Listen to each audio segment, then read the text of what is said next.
अस्सलाम वालेकुम दोस्तों, अपनी नेक्स्ट वीडियो के साथ आपको वेलकम करता हूं अपने इस चैनल में। उम्मीद है सब खैरियत से होंगे। तो चलते हैं आज की अपनी अहम न्यूज और इन्फॉर्मेशन की जानब। सबसे पहले तो दोस्तों बात करते हैं यूरोपियन नेशनलिटी पर। कनाडा, अमेरिका और ऑस्ट्रेलिया में आप किस तरह से अपनी सेटलमेंट करवा सकते हैं। इस पर काफी दोस्तों के कमेंट आ रहे हैं। इस पे आज मैं तफसीली बात करूंगा और आपको इसमें मुकम्मल डिटेल के साथ बताऊंगा कि किस मुल्क में क्या मौक़े हैं और किस तरह से आप वहां पे सेटलमेंट कर सकते हैं। यहाँ पे यूरोपीय यूनियन का इमिग्रेंट्स के लिए एक नया जो है वो शनाख्ती कानून लाने का ऐलान और उस पर इम्प्लीमेंट होने जा रहा है। इस पे बात करेंगे। घर के लिए नई अमदाद का ऐलान, इस पे बात करेंगे। क्या नए आने वालों को भी इमिग्रेशन मिल सकेगी, इस पे बात करेंगे वीडियो के आखिर में। तो आज मैं आप लोगों के साथ जो इस न्यूज में लिंक शेयर कर रहा हूँ वो है यूरोपीय यूनियन का इमिग्रेशन के लिए नया शनाख्ती कानून। इसका लिंक नंबर 1 घर के लिए नई अमदाद, इसका लिंक नंबर 2 आपको बिलतरतीब नीचे मिल जाएंगे। आप इनको क्लिक करके खुद भी रीड कर सकेंगे। यूरोपियन नेशनलिटी पर कनाडा, अमेरिका और ऑस्ट्रेलिया में हम किस तरह से अपनी सेटलमेंट कर सकते हैं। इसमें पूरी यूरोपीय यूनियन से मुख्तलिफ ममालिक से दोस्त जो है वो कमेंट करते हैं और वो पूछते हैं कि क्या हम अमेरिका, कनाडा या इस तरह हम जा सकते हैं यूरोपियन नेशनलिटी पे। इस पे एक तो पूछते हैं, दूसरा वहां पे सेटलमेंट के बारे में काफी क्वेश्चन आते हैं। तो यहाँ पे मैं आपको बताता चलूं, सबसे पहली बात तो यह है कि जो यूरोपीय यूनियन है ये ब्रेक्सिट से पहले यहाँ पे 2 इंग्लिश कंट्री थे, यूके और आयरलैंड। अब यूके क्योंकि निकल चुका है, ब्रेक्सिट हो चुका है, अब आप वहां पे डायरेक्टली विजिट के लिए तो जा सकते हैं 90 दिन के लिए, लेकिन वहां पे काम नहीं कर सकते। इसी तरह से जो बाकी इंग्लिश कंट्रीज हैं जिसमें कनाडा है, अमेरिका है, ऑस्ट्रेलिया है, जिसके बारे में सबसे ज्यादा लोग पूछते हैं या वहां पे जाना चाहते हैं, तो इसका मैं आपको बताता चलूं कि वो तो ऑलरेडी ही यूरोपीय यूनियन के मेंबर नहीं है। उन्होंने तो कभी ज्वाइन ही नहीं किया। वो अलहदा से बरे आज़म में वाक़या हैं। नॉर्थ अमेरिका में जो है वो कनाडा और अमेरिका है, और जो ऑस्ट्रेलिया वो अलहदा से एक कंटिनेंट है, ऑस्ट्रेलियन कंटिनेंट, वहां पे वो मुल्क वाक़या। उनका यूरोपीय यूनियन के साथ दूर दूर का कोई तल्लक नहीं है। इस वजह से कभी भी ये ना सोचें कि आपके पास यूरोपियन नेशनलिटी है और आप वहां पे जाएंगे और वहां पे जाते ही आप काम स्टार्ट कर देंगे। इसमें कोई शक नहीं है कि आपकी फ्री एंट्री है, लेकिन वो फ्री एंट्री में आपका जो है वहां पे काम करना शामिल नहीं है। सिर्फ वहां पे विजिट करना है, वहां पे कुछ टाइम स्पेंड करना है। कुछ मुल्कों में 90 दिन है, कुछ मुल्कों में 180 दिन है, कुछ मुल्कों में 2 महीने है, 1 महीने है। इस तरह से मुख्तलिफ मुमालिक के रूल एंड रेगुलेशन के मुताबिक आपको विजिट की वहां पे इजाजत मिलती है। लेकिन जहां तक बात है अमेरिका की, कनाडा की, वहां पे 6-6 महीने तक आप जो है वो रह सकते हैं एज अ विजिटर, लेकिन काम नहीं कर सकते। अब बात ये आती है कि वहां पे हम किस तरह से सेटलमेंट अपनी कर सकते हैं। जहां तक बात है कनाडा की, तो कनाडा ने कोरोना वायरस के बाद एक कानून बनाया था कि पूरी दुनिया में जो भी विजिट पे आते हैं उनको जो है यहाँ पे LMIA लेना पड़ेगा। LMIA एक किस्म है वर्क परमिट की। ये खासतौर पे उन शोबों में दी जाती है जिन शोबों में कनाडा को बहुत ज्यादा लेबर की, वर्कर्स की जरूरत है। तो LMIA के जरिए आपने वहां पे LMIA अरेंज करनी है और उसके बाद आप वहां पे लीगल हो सकते हैं, आपको वर्क परमिट मिल जाएगा विजिट वीजे पे भी जाने पे।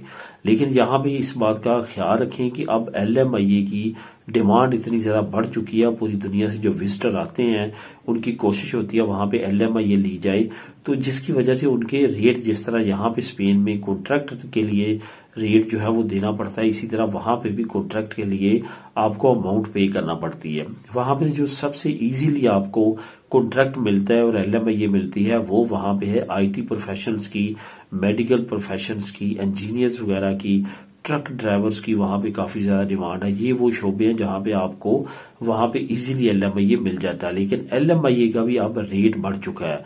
अब 30,000, 40,000, $50,000 तक LMIA का रेट चल रहा है, क्योंकि अभी ये जो कानून कनाडा ने अभी भी कंटिन्यू रखा हुआ है, जो कोरोना के बाद उन्होंने बनाया था 2 साल के लिए कि कोई भी विजिटर आता है तो वो LMIA लेके वर्क परमिट ले सकता है। वो 2023 में जो है वो खत्म हो चुका था। अब दोबारा से उन्होंने 2 साल के लिए एक्सटेंड किया है, जो कि दोबारा से मार्च 2025 में खत्म हो जाएगा। मार्च की 1 से, यानी कि 28 फरवरी तक वो कानून रहेगा। तो इस वजह से अब ये चंद महीने हैं जिसमें ये कानून है। उसके बाद हुकूमत एक्सटेंड करती है नहीं करती, ये स्वाब दीदी हुकूमत की है। लेकिन फिलहाल हुकूमत ने ये अनाउंस कर दिया कि वो इतनी लिमिट तक LMIA देगा। अब यहाँ पे सिचुएशन क्या आती है कि कनाडा में LMIA पे सेटलमेंट इतनी अब आसान नहीं रही, लेकिन हो सकती है अगर आप इतनी बड़ी अमाउंट पे करके वहां पे जाते हैं तो फिर आप वहां पे LMIA ले सकते हैं। जहां तक बात है अमेरिका की और कनाडा की, इन दोनों के रूल और रेगुलेशन तकरीबन सेम है। वहां पे आप विजिट वीजे पे जाके डायरेक्टली वर्क परमिट नहीं ले सकते, आपको वहां पे इंतजामात करना होंगे। अगर वर्क परमिट आप वहां पे लेना चाहते भी हैं, एक मरतबा आपको कंट्री लीव करना पड़ेगा, USA हो या ऑस्ट्रेलिया हो। उसके बाद अपनी होम कंट्री जहां से आपने फ्लाई किया था वहां पे आपको आके वर्क परमिट अप्लाई करना होगा, तभी आप वापस जो है वो USA या ऑस्ट्रेलिया जा सकेंगे। इस वजह से इस वक्त जो यूरोपियन नेशनैलिटी है, तीन ममालिक की अगर बात करें, तीनों में सबसे इजी जो अभी तक हो सकती है वो कनाडा में हो सकती है, वो भी LMIA के जरिए। और LMIA का रेट बहुत ज्यादा इस वक्त चल रहा है और बहुत ज्यादा डिमांड है, क्योंकि पूरी दुनिया से जो भी लोग विजिट वीजे पे आते हैं वो वहां पे LMIA लेने की कोशिश करते हैं, जिसकी वजह से डिमांड और सप्लाई की वजह से LMIA की कीमतें जो है वो काफी ज्यादा बढ़ चुकी हैं। अब दोस्तों बात करते हैं यूरोपीय यूनियन का इमिग्रेंट्स के लिए नया शनाख्ती कानून। अब रिसेंटली आपको पता है कि 10 साल की तगदो के बाद यूरोपीय यूनियन ने एक अहम संग मील तय किया, यानी कि एक अहम इमिग्रेशन कानून जो है वो नाफज करने के करीब है और उस पर अमल हो चुका है। वोटिंग के जरिए तमाम चीजें इंप्लीमेंट हो चुकी हैं। अब यहाँ पे सिचुएशन ये है कि अभी यूरोपीय यूनियन की वो जो शिक्कें पास हुई हैं उसमें डे बाय डे कुछ नई चीजें जो है वो सामने आ रही हैं कि उस कानून में क्या लिखा है और इमिग्रेंट्स के लिए आने वाली जिंदगी यूरोपीय यूनियन में कैसी होगी। अब यहाँ पे सबसे पहले तो ये बताता चलूं कि दो मुल्क जो हमेशा से मुखालफत करते रहे हैं इमिग्रेंट्स के अगेंस्ट है बहुत ज्यादा, वो है पोलैंड और हंगरी। हालांकि इनके अपने ममालिक की अच्छी खासी पॉपुलेशन दूसरे ममालिक में जाके काम करती है, लेकिन ये दूसरे ममालिक के लोगों को अपने पास नहीं रखना चाहते। अभी पोलैंड के प्राइम मिनिस्टर ने यह अनाउंस किया कि हम इस कानून को पास होने पे काफी ज्यादा परेशान है, क्योंकि इस कानून की वजह से अब हमें इमिग्रेंट्स अपने मुल्क में रखना होंगे, क्योंकि टोटल इमिग्रेंट जो है वो तमाम यूरोपीय यूनियन की कंट्री में डिवाइड किए जाएंगे, तकसीम किए जाएंगे और वो उनको अपने पास रखेंगे और उनकी केयर करेंगे। यही वजह है कि अब पोलैंड और हंगरी ने दोनों ने इस पे कहा है कि हम इन इमिग्रेंट्स के बदले रकम तो दे देंगे, लेकिन हम इमिग्रेंट्स को कबूल नहीं करेंगे। जो भी हमारी तादाद हमारे मालिक के लिए तय होगी हम उसके अगेंस्ट उनको रकम देंगे। इसी तरह एक नई शिक जो है वो कानून में सामने आई है, वो ये है कि जो भी इमिग्रेंट जो है वो आएगा डंकी लगा के बाई रोड जैसे भी वो मुल्क में इंटर होता है, तो उस लाजम होगा उस मुल्क पे कि 7 दिन के अंदर अंदर उसकी फेस रीडिंग टेक्नोलॉजी के जरिए शनाख्त, फिंगरप्रिंट, बायोप्रिंट वगैरह तमाम चीजें जो हैं वो इंडेक्स होगी 7 दिन के अंदर अंदर, ताकि पूरी यूरोपीय यूनियन में वो कहीं भी जाएगा उसका तमाम डाटा जो है हर एक को नजर आएगा। यही वजह है कि अब शनाख्ती कानून में भी तब्दीली आ रही है। इसका लिंक जो नीचे दे रहा हूं वहां पे आपको मजीद डिटेल पढ़ने में मदद मिलेगी, लाजमी तौर पे आप उसको रीड कर लें। घर के लिए नई इमदाद की अनाउंसमेंट की गई है। आपको पता है कि सबसे पहले हमारी कोशिश होती है कि हम घर जो है वो बैंक से हिपोथेका करवा लें। अब इस वक्त सिचुएशन क्या है, जिन लोगों ने 5-10 साल पहले हिपोथेका करवाई थे अब उनकी जो किस्तें हैं वो अगर 200 दे रहे थे अभी वो 600 पे कर रहे हैं, क्योंकि इन्फ्लेशन की वजह से और उनकी जो किस्तें थी वो वेरिएबल थी, फीफो नहीं थी, तो अब उनको खमियाजा भुगतना पड़ रहा है। अब हुकूमत ने बैंको दी इस्पानिया ने यह अनाउंस किया नेशनल लेवल पे कि आप अमदाद अप्लाई कर सकते हैं पर मंथ के लिए, वो किस्त जमा करवाने के लिए हुकूमत आपकी मदद करेगी। ये बहुत बड़ा ऐलान है जिससे लाजमी तौर पर फायदा उठाना चाहिए। हमारी कम्युनिटी के वो लोग जिन्होंने हिपोथेका लिया किसी बैंक से वो इस स्कीम से लाजमी तौर पर फायदा उठाएं। नीचे लिंक नंबर 2 मौजूद है, क्लिक करके आप वहां पे तमाम इन्फॉर्मेशन ले सकते हैं।